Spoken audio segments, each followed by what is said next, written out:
তোমাদের সঙ্গে দেখা হবে।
হিন্দু মুসলমান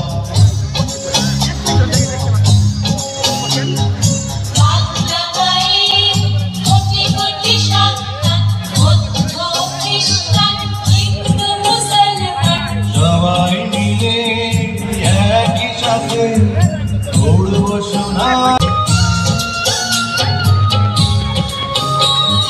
স্বাধীন জাতি মাতৃভাষা মহান একুশের বাংলা ভাষা সবার মনে একই আশা একই সুরে গানা ভাষা ভালোবাসার এক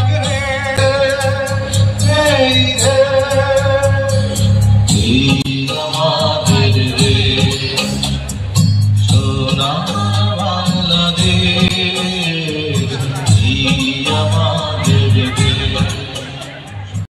আসলে সত্যিকারের অর্থে ভালো মানুষ হতে হবে। তো আজকে যেটা বলতে চাব, কর্তব্য। খাজা মোজাম্মেল হক রহমতুল্লাহ ফাউন্ডেশন বলেছেন, তোমার কর্মের মাঝেই তোমার ইবাদত নিহিত। সেই ব্যাখ্যাটা করতে গেলে অনেক বিশাল বিস্তৃত। জীবনের চলার পথে প্রতিটা ক্ষেত্রে আমাকে সেই হিসেব করে চলতে হবে এবং আমি কিভাবে সৎভাবে আমার জীবনযাপন করব।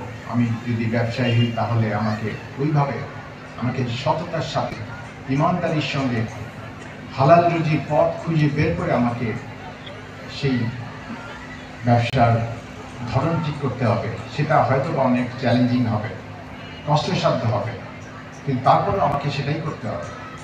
আমি যদি চাকরি করি কিংবা অন্যান্য যে কোনো পেশায় নিয়োজিত হই না কেন, অবশ্যই আমি যে দায়িত্বে থাকবো সেই দায়িত্বে আমাকে অটল থাকতে হবে। আমাকে যেন বলে দিতে না হয় যে আমি যে চেয়ারে বসে আছি।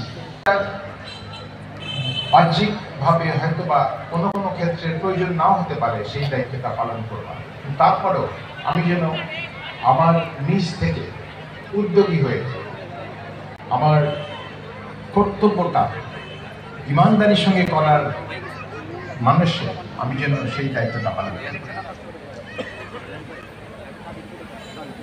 সেটার জন্য যেন আমি অন্য কোনো চিন্তা না করতে হয়। আমি অনেক সময় উদাহরণ দিয়ে বলছি, এই বয়স থেকেই আমাকে এই দায়িত্ববোধটা থাকা দরকার।